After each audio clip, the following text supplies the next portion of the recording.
A very good afternoon, everyone. Welcome back to our session, and today we'll be having Dr. Muthinder S. Yalwa, working as Associate Professor in the Department of Computer Science and Engineering, Cmrec, Hyderabad.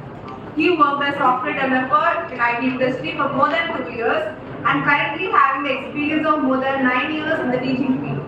He did the BE in Computer Science and Engineering from REC, VTU, Belgavi, and MTech degree from NMREC Hyderabad JNTUH. He completed his PhD in computer science. He also qualified KSET Karnataka State Eligibility Test for Assistant Professorship accredited by UGC New Delhi exam for the year 2021. When he has published more than 40 technical papers in referred international journals as well as international conferences. He is an active member and editor for various journals and published more than 4 technical textbooks as author. He acted as technical committee member, program committee member, reviewer and speaker for various international conferences. He received various awards like Best Faculty Award, Young Researcher Award and Young Scientist Award from the reputed institutions for his contribution in research field, data mining, web technology, image processing and blockchain technology. He is an active member for professional bodies like IAAG, Internet Society, ISCE, and IAEP. So we would like to come on to the writers and take the session forward.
Silence. Could you come back last year? Come forward. Last benches. Last benches. Please come forward.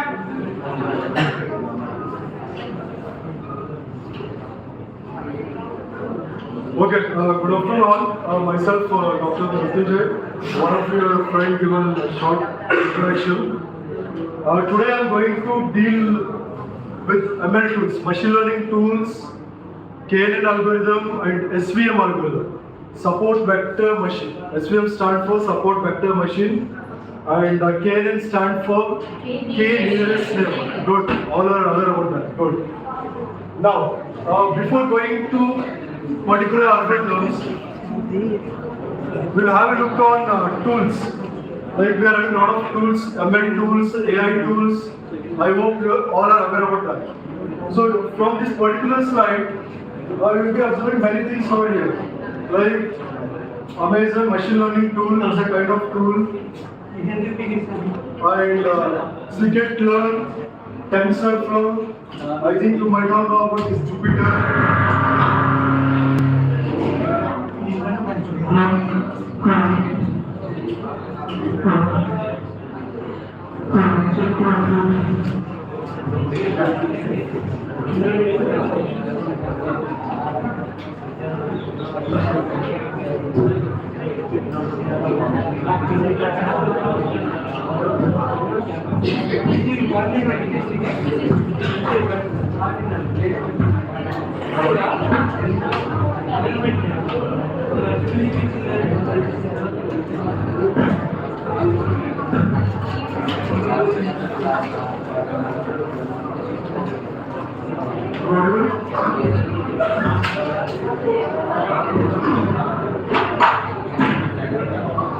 Yes, we are discussing about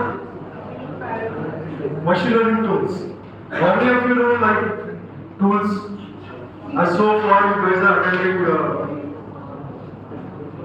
this particular program. How many of you are aware about machine learning tools? Anyone? Machine learning tools. I am not just asking you like whether you worked on it. At least have you heard about the names like Jupyter Notebooks, Spider? Have you heard about Anaconda software? Yes? Spider and all, right? So when if you just have a look for this, we are having a lot of tools over here. Like for example, this is what your open source, Google Colab. Today we are going to see hands-on session on this particular tool. This is for you like for beginners. We'll be having a lot of tools like it may be subdivided based on beginners as well as for advanced learners.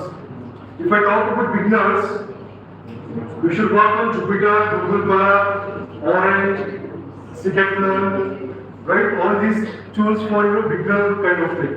And for advanced level it is something like when you work on the huge data set, right? So for that, in that case, we will be using some TensorFlow, PyTorch, MLflow, SegWit, all these tools which will be for what? Advanced level. You can see that. Apart from that, we are having a number of tools over here. You can see like data robot. How many of you heard about that data robot? Any idea about that? Data robot and playment. We are having what? Hugging face. A kind of tools and frameworks in the machine learning. Right? Even we are having what? H2. What H2 stand for? Water, according to your chemistry and all. Right? But here, H2.ai is what a combination of two tools. TensorFlow and Caffe. Caffe will be having one more tool. Okay? And this is what one more Inspire, Kubeflow, all those tools. Okay. Now, We'll have a short look, like how exactly these particular tools, when they got released, and on what platforms they are working. Along with what are the languages, what are the programming languages you are using for this particular tools. And what is the usage of that particular tool? In what circumstances we are going to use. Okay? Coming for first one.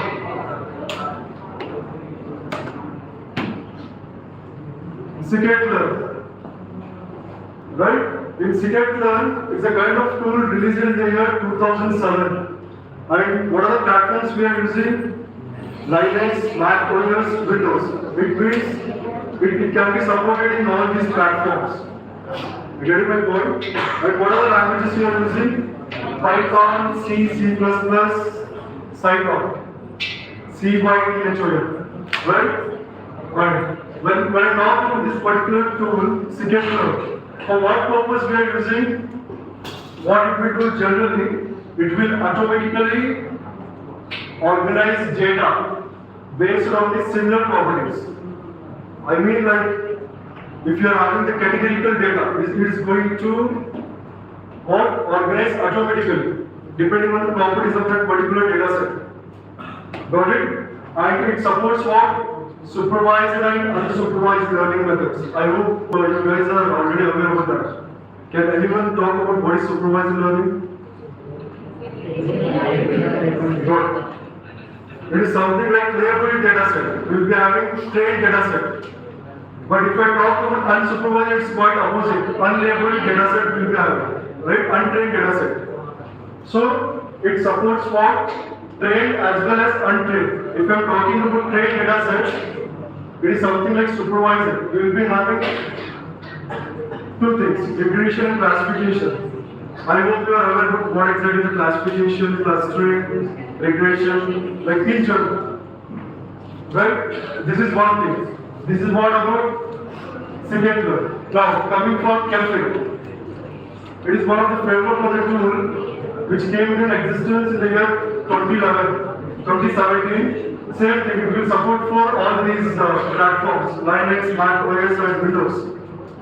And what are the languages we are using? C, C++, and Python.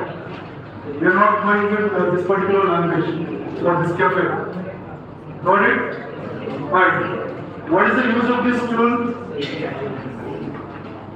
It will work under any what is this BAG stand for? Any idea? DAG. Directed acyclic graph. I hope you might have studied your discrete mathematics and graphs and all. Right? And it will use it to both forward and backward passes. It is something like we will be having the concept like propagation, back propagation algorithm and all. Like how our neural networks will go. Right? I'm speaking, you are listening, right? In what way you are listening? What is the input? If I tell you to start up, you will start, your friend will start. Right? What does it mean? It is something like he is taking an input and he is reacting with respect to that. Getting my point? Recurrent neural network, something like that.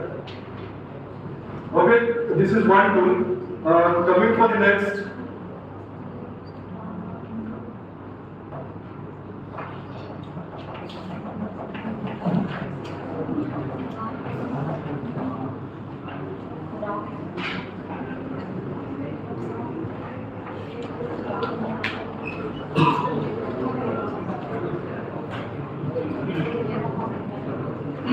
Okay.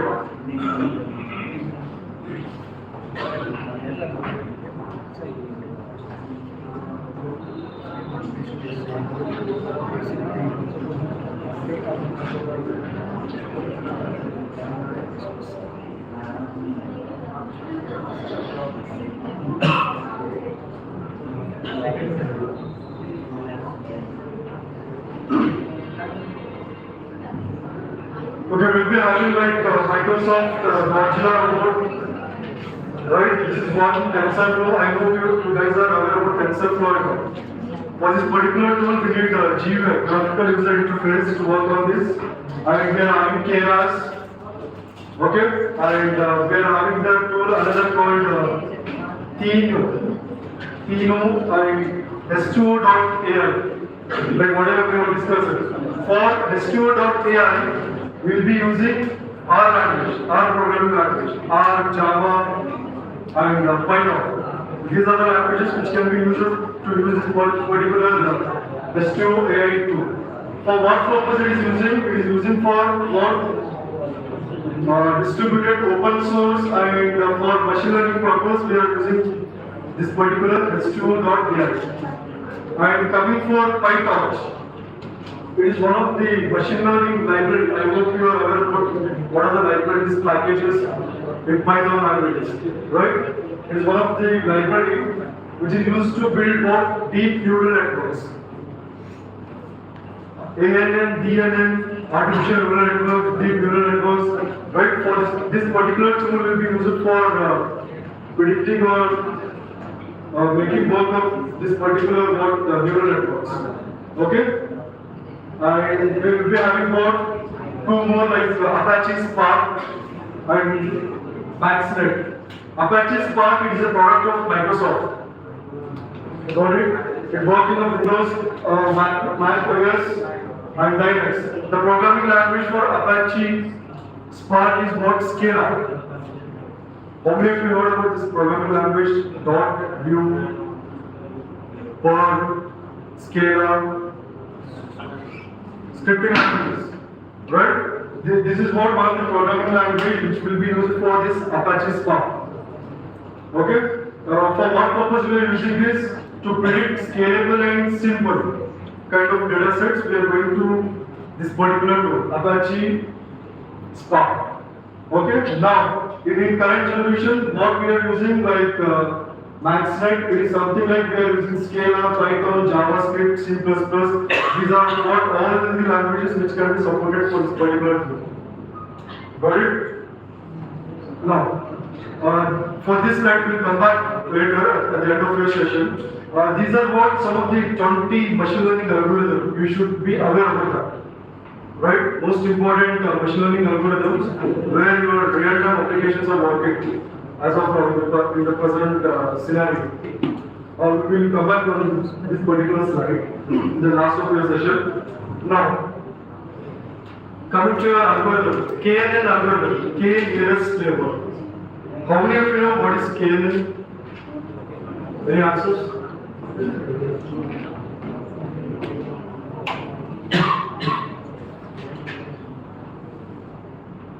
What is K?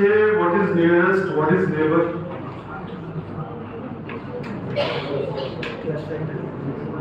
Using cluster. Using cluster. One of your friend is saying using cluster, we are going to predict. Is it? Okay, any other answer? K nearest neighbor. What does it mean? Suppose if I am standing over here, how many people are near to me? Depending on the radius, something like that. How many are there? How many near to me? Approximately how many will be like 6 or only this much? Whether they are near to me? Last page. No. Why? What is the reason? Distance. Distance. Good. Distance, it is what one of the major factor for finding your K nearest neighbor.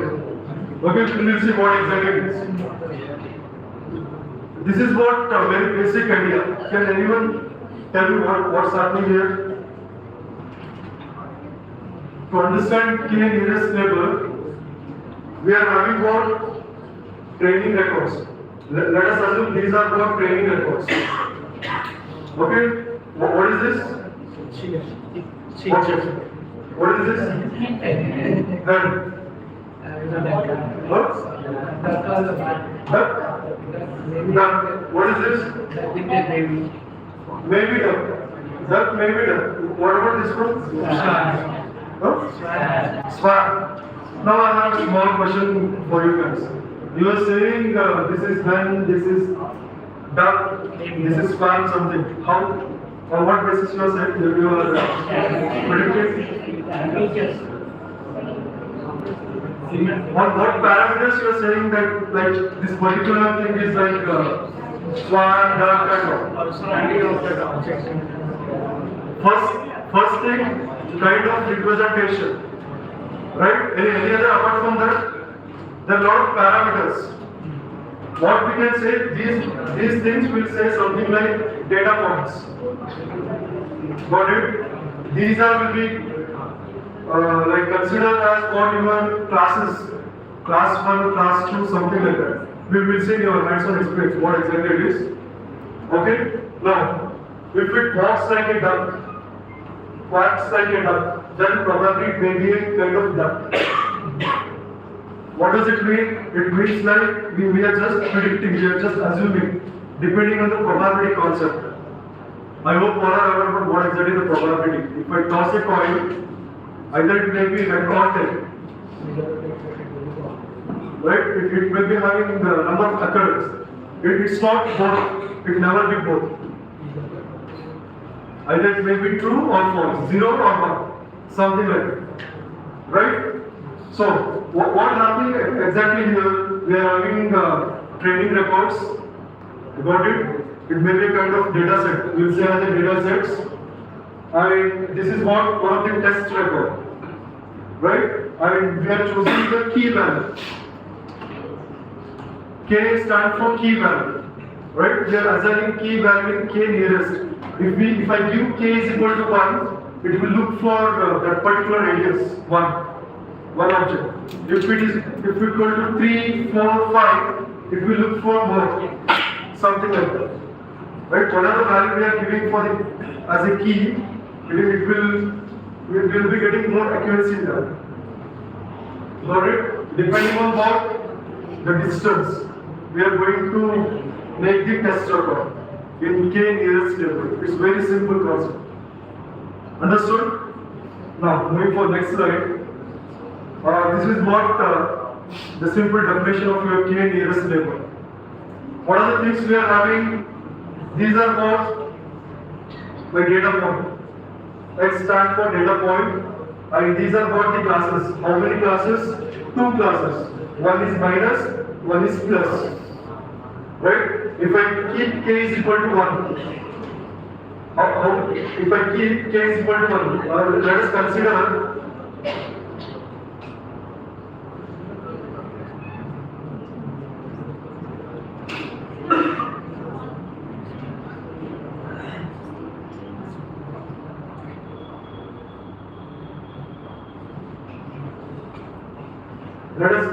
this x as a k equal to 1, it will choose for this particular point. So it belongs to what class? Class minus. Getting my point? We are having 2 categories over here, category A and category B. If I choose k is equal to 1, then this particular k belongs to what? Category A. In the same way, if I keep k is equal to 2 value, if I keep changing the value, then what happens? It belongs to what? Near to what? Category 2. Getting my point? If k is equal to 3, it belongs to class B. I hope you understand it.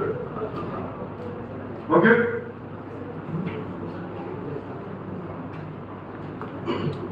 This is what you can observe here. We are having 2 classes, same thing, whatever we have discussed so far. This is something class A and this is class B. I think you can able to observe with the color side of it. Okay, we are having what?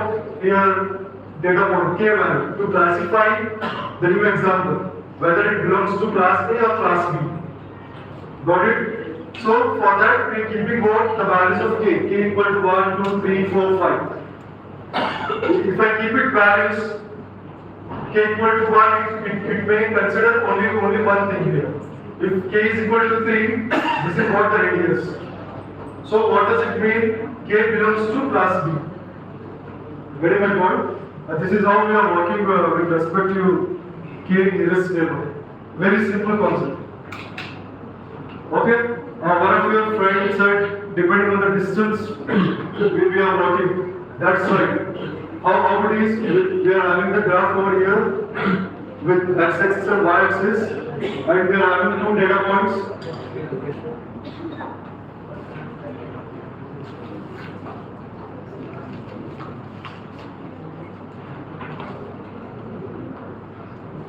Okay, and then this is what Euclidean distance formula. Or this is what your Euclidean distance formula. That's square root of x2 minus x1 whole square plus y2 minus y1 whole square. Right? Depending on the values, we are just calculating the Euclidean distance between the nearest neighbors.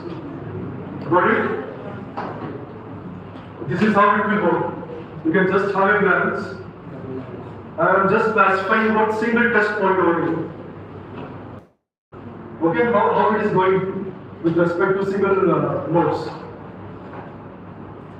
Once you debug, it will work internally.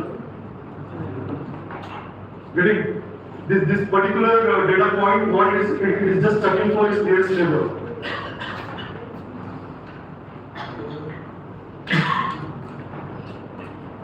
Clear? It's how it is switching for the new data point, depending on the k values. If you keep on, if you are having more value of k, you will be having more accuracy. Then, this is what your k nearest neighbor, KNN algorithm. These are what some of the applications with respect to your domains, like machine learning, data mining. I hope you are aware about data mining and data mining concepts, like retrieving the data for using various techniques and sensor networks, along with robotics, mining industry. These are what some of the applications where we are using KNN. Okay, apart from that, we will be having some drawbacks, advantages and drawbacks. What are the advantages? It's very simple algorithm. Okay, it will suit for only small data sets. It won't suit for large data sets. That is what one of the drawback and advantages of KNN. Okay? The same thing, it doesn't work as expected when working with the big number of parameters or data sets, we can say. That is one thing. And it will give high accuracy, depending on what kind of models, supervised learning models. If I talk about supervised learning models, it is something like what? Trained data sets, labeled data sets. Got it? With that kind of model, it will give what? High accuracy. Understood? These are what advantages and disadvantages. Any doubts?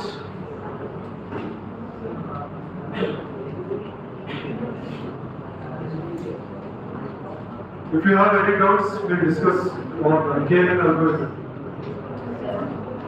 Once it's done, we will go for small hands-on coding part so that you can able to understand how exactly we are working with KNN. Okay. Now, coming for our next algorithm, support vector machine. It's a very simple algorithm. It's about supervised learning algorithm. Use it for classification and regression tactics. Okay? You can see here how exactly. It is very simple concept. What we are having two classes, class A and class B. We are just making division with respect to the word hyperplane. We are having the hyperplane concept. So with the help of hyperplane concept, we are just dividing the two classes. That is what SVM, support vector machine.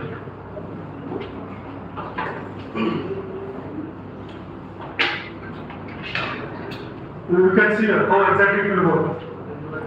Usually this will work with respect to what high dimensional data set. And it is very easy to find the subtracting hyperplane. What exactly the hyperplane? You can observe here I am having one class over here and another class over here. I am just making division with respect to what hyperplane. This particular thing, what we say as hyperplane. followed by what is the thing in between hyperplane and its class. That will called as what margin. Got it? With respect to what data points we are going to find out. This is what one of the key concept of SVM.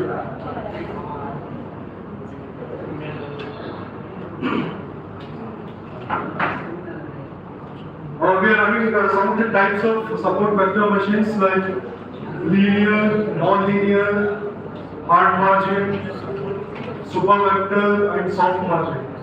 If I talk about linear SVM, I hope you know the data should be in linear format, right? Non-linear, we will be having what kernel functions, higher dimensionals, all those things. And if I talk about super vector regression, we will be having the regression focus, margin of tolerance. We will look at this, what exactly it is. And if I talk about hard margin SVM, we are having no misclassification and clear distinction of data sets in terms of this hard margin SVM. And coming for the last, soft margin SVM, we are having slack variables and generalization process, something like that. Okay? These are what some of the types of SVMs. And this is what the kernel. There are a lot of benefits. We will see that we see the hands-on session. There are a lot of limitations like the performance of SVM cannot go with respect to noisy data, noisy or missing data. Like suppose if I am having the data like salary details with the employee name, salary of an A employee is -20. Whether it is possible? Salary of an employee in the negative values? No, right?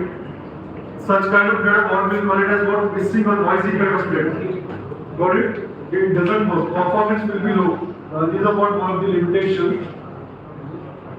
And there are some applications where we are using SVM, support vector machine. What is this? Object detection. Right?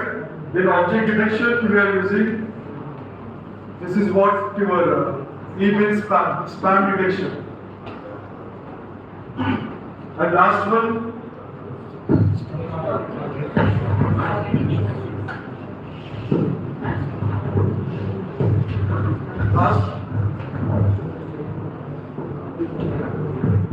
Last one, but not least, what is that? Stock market prediction. Okay, these are the applications of SVM.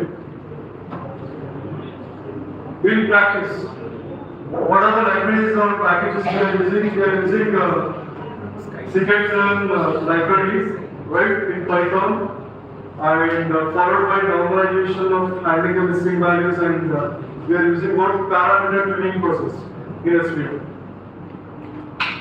And these are not the comparisons of your other algorithms. I hope you guys are aware about what exactly decision trees, linear regression in the previous session, right?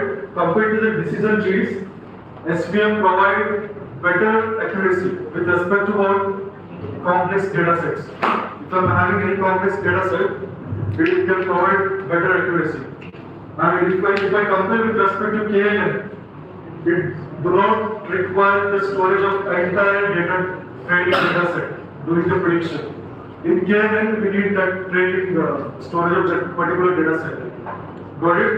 And SVM can be less interpretable than making simple models in finding the what decisions. Got it? These are what the comparisons with respect to the other algorithms.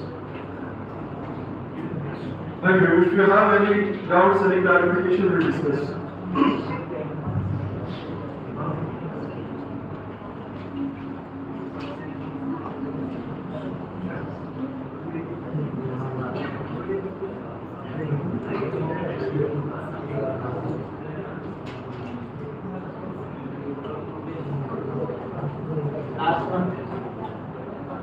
Okay. Let us start with the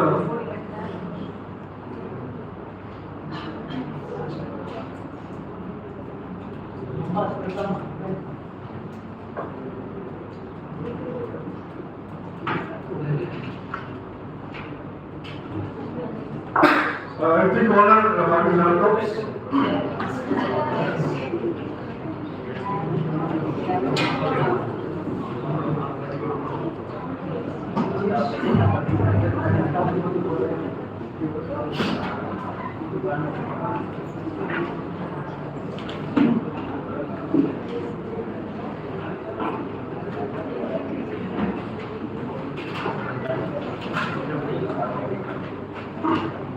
What you can do, you can go to the Google, just type color, Google color.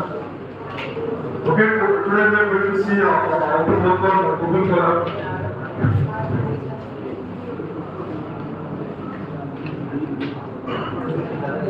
Just click this link.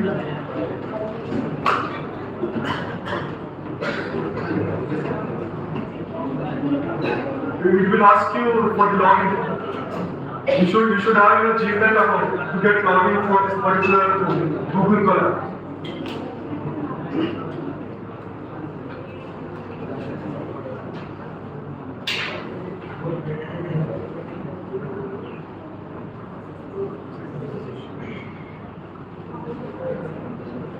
Done?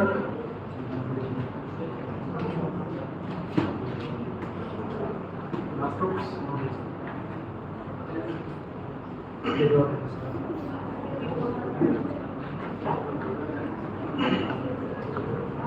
Okay.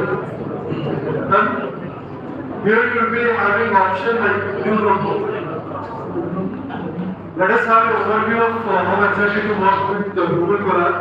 So what I will do, I just click this new notebook. It will redirect to your Jupyter notebook.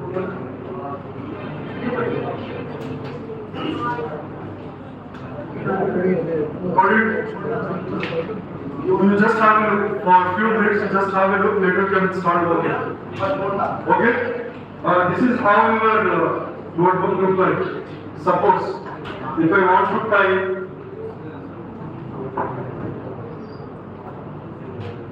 2 plus 2, what is the output? 4. This is what the arrow indicates compilation. It is going to compile this particular line of code, and you will be getting what output over here. Got it? Just like your Python ID, it will work like Python. Okay? But when you start doing in other languages, if you want to perform the sum of two numbers in Java and other languages, you need to write big lines of code, right? You won't get it in single line. In Python, we will make it because what? Because of what reasons? Because of like inbuilt libraries, packages, all those things. Got it? This is what one thing. We will be having about lot of options over here like file, like save a copy, and I hope you are getting over here.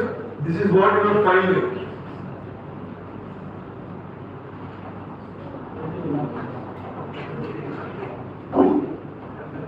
This Cmrec.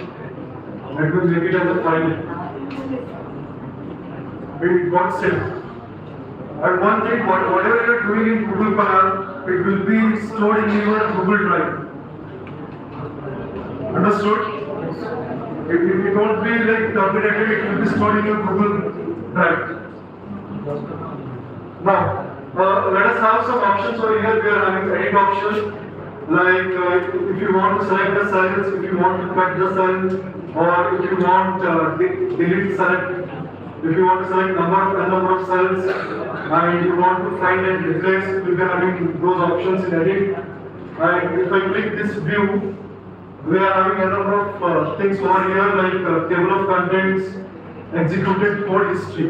How many lines of code I have done so far? Like all this history will be there. And here, insert. Let me show you. I hope you are seeing these things. If I click this code, it will go for a new line of code.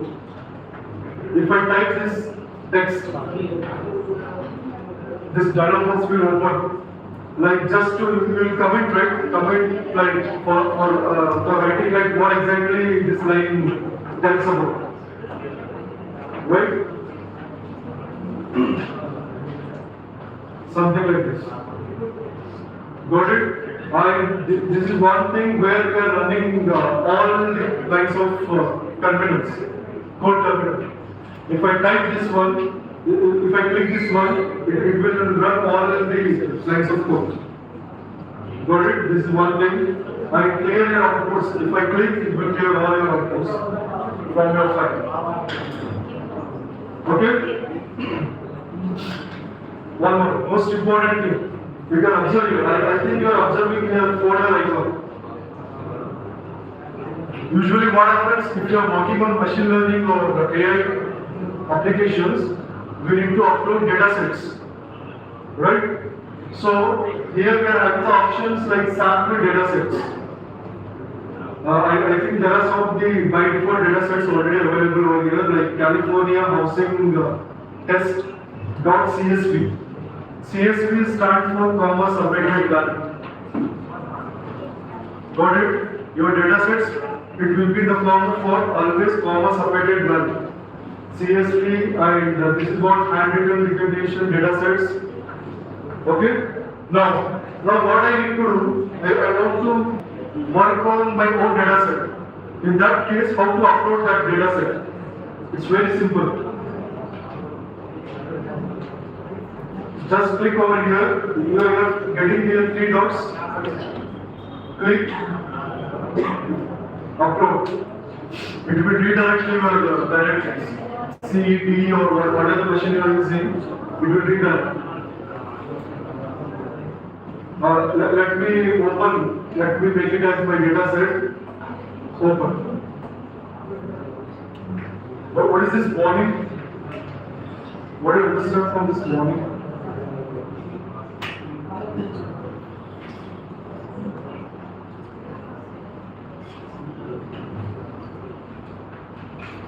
What does it mean?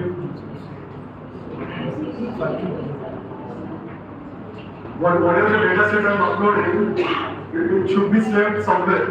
When I terminate this particular notebook, it cannot be stored. Getting my point? Now what I will do, I have uploaded my data set, I will terminate, again I will log in back. That time I cannot able to see my data set. This is what one of the drawback of your Google Code. Again, if you want to work, again you need to upload your own data set. Getting my point? This is one thing. Fine. Now what I did, I have uploaded data set. Now I want to give the path name for this particular. What is the option? Very simple. You just click on this data set, 3 dots, copy path. You will have options over here. Copy path. If this is my code, suppose. What I need to do, I just need to paste over here.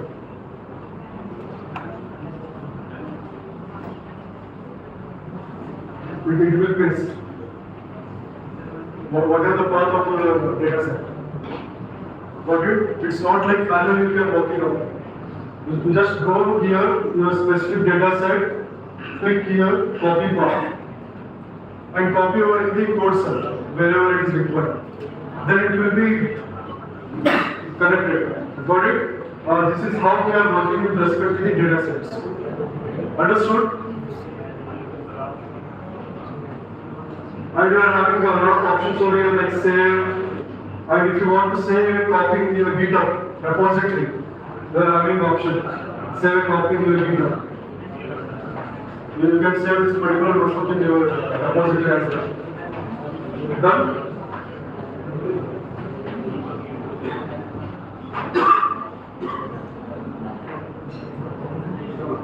Let me go back. This is what my Google Drive. Just now we have seen this one.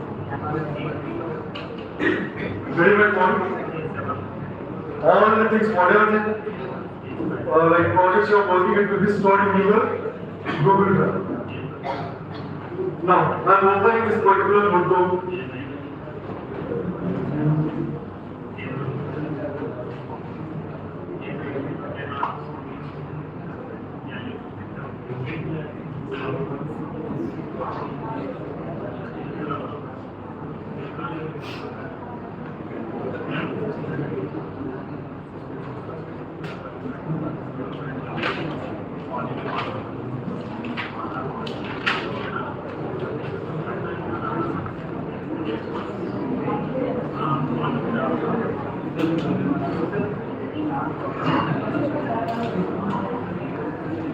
Okay, let us have a look. We are seeing about KNN algorithm, how we are working. Right, we have seen so far the concept of KNN. It's very simple. Now, first thing, we are importing what Matplotlib library. It's a kind of library where we are getting output in the form of graphical representation. Without this library, you cannot able to make it graphical representation as your output. Got it? Matplotlib library dot as a PNG. We are just initializing that one. And from scalar, it is one of the library scalar, we are importing this particular algorithm. K, what is this? K neighbors classified. Now, I am just compiling this one. This is what a compilation button. Done? Once it marked as tick, it is something like it has compiled. How long it took? 2 seconds. Getting my point?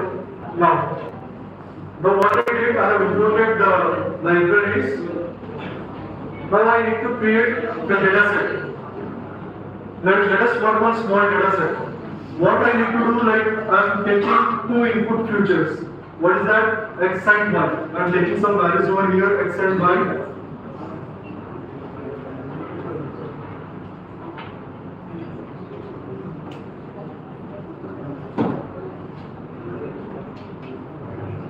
Is it okay? See, now I need to create the variables in the data set. We are having 2 futures, 2 input futures. What is that? X and Y. I am taking some values over here. X value, Y value. Okay? These are what? Labeled data set. Right? These are labeled, right? I am giving the label.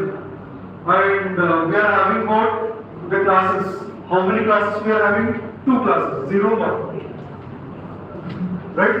We need to predict the data point with respect to whether it will false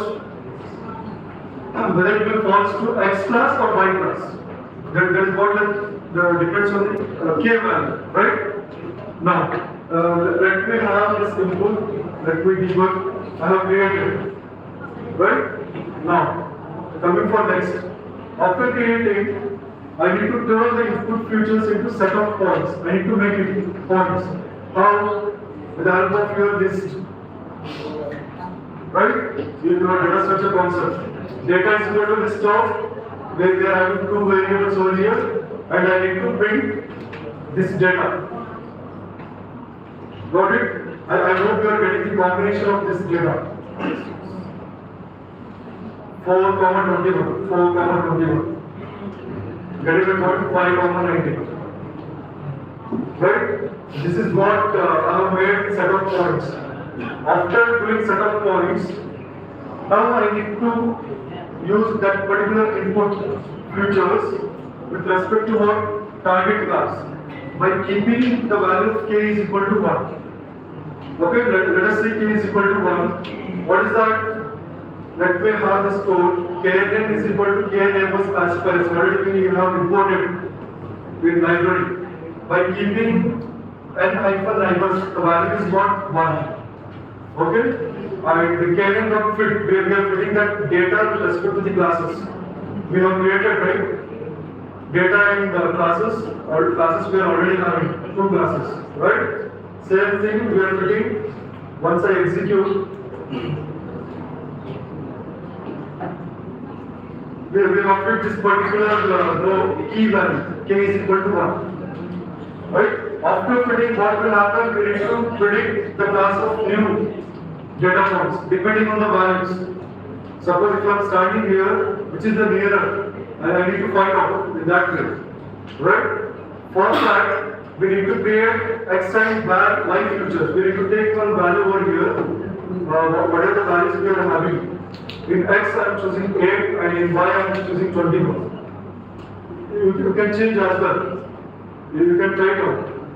Now what I am doing, I am creating the variable new point, u of x and u of y. I am going to predict. I'm using this particular KNN dot predict. Okay? For predicting the new point. Once I predict, I'm going to print. Let me debug. This is not 0. If k is equal to 1, I'm getting the value of 0. I think they're not understanding what exactly happening inside. Okay, let us now graphical representation. So what I will do, I will just plot that. This is what the plotting of classes with respect to the new data points. How to plot? These are what very simple lines of code. Like plot or scatter, we will be having new variable x, y, right? Along with classes and prediction. Got it? And we are going to plot show. If I run this one, I am going to get this one.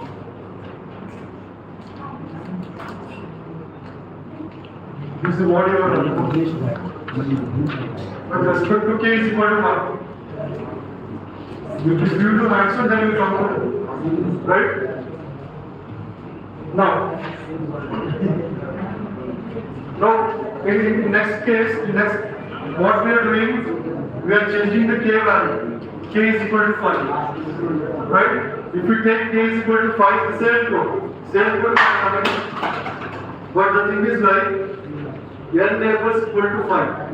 Earlier it is something like we have to n neighbors equal to 1.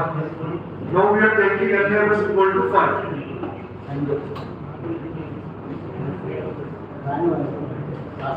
If I compile, I will be getting 1. Okay? Now, I want to see in the form of graphical representation. Let me compile this. The color of that particular data point has been changed depending on the neighbors, nearest neighbors. Very much what? See, it's very simple.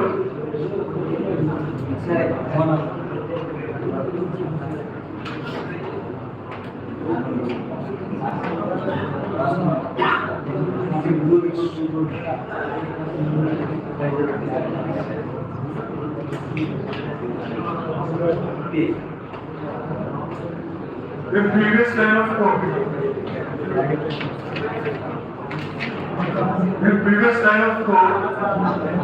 we have put the k value as not 1. So this particular class belongs to this what is it? Blue color. If in the next code what I did, k value will be changed to 5. So this particular class will belongs to what? Category B. Yellow color. That is what you are carrying on the board. Got it? This is what small hands-on session.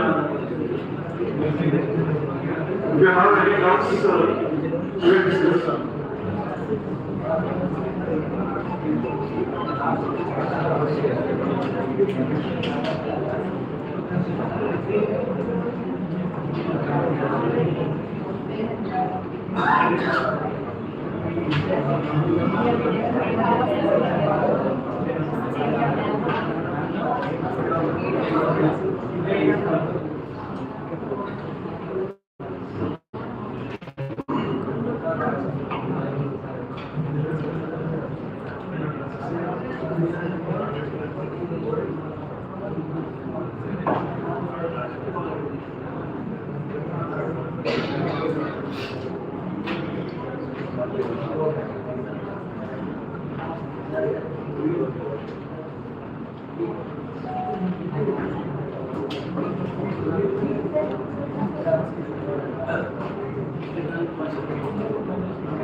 Any doubts, any clarification?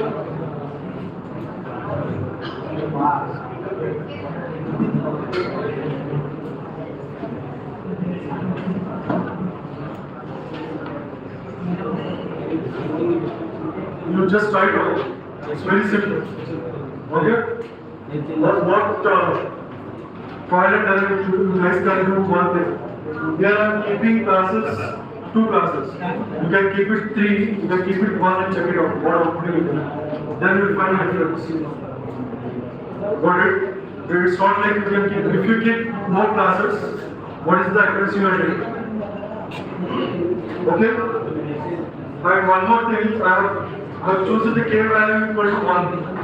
If I choose 0, then what it will be, what will be the answer?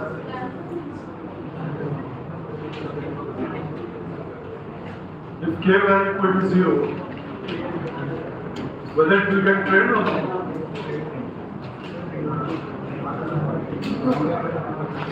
Here we are getting any nearest neighbor, so it will be as a 0.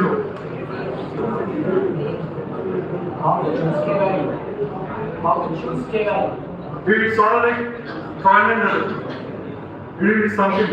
That's what we see so far.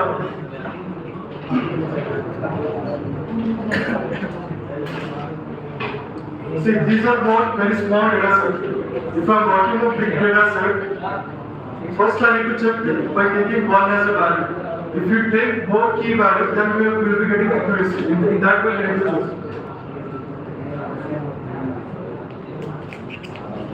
Any other doubts? Any other clarification?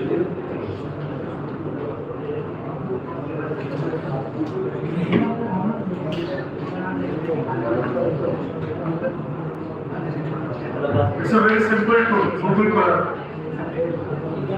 For you guys, if you start working, it's very interesting.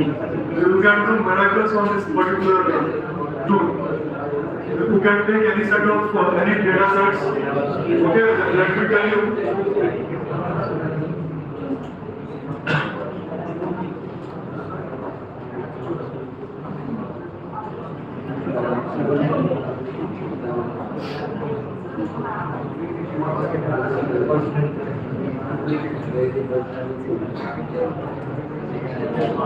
But this is not one Gabby.com repository.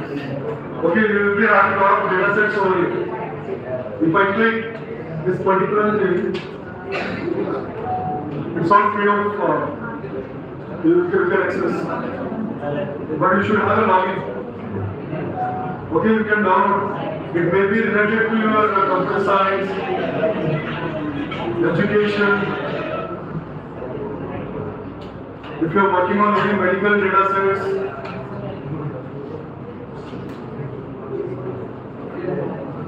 you will be having all.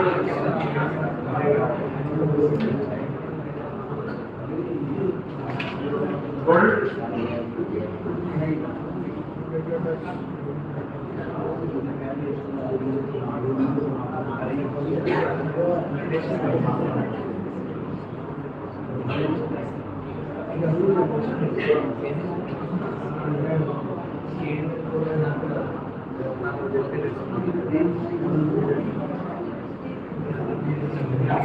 Any clarification?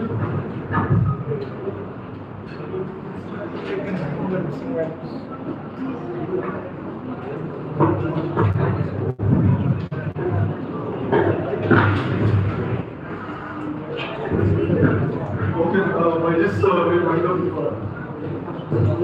today's session. Thank you.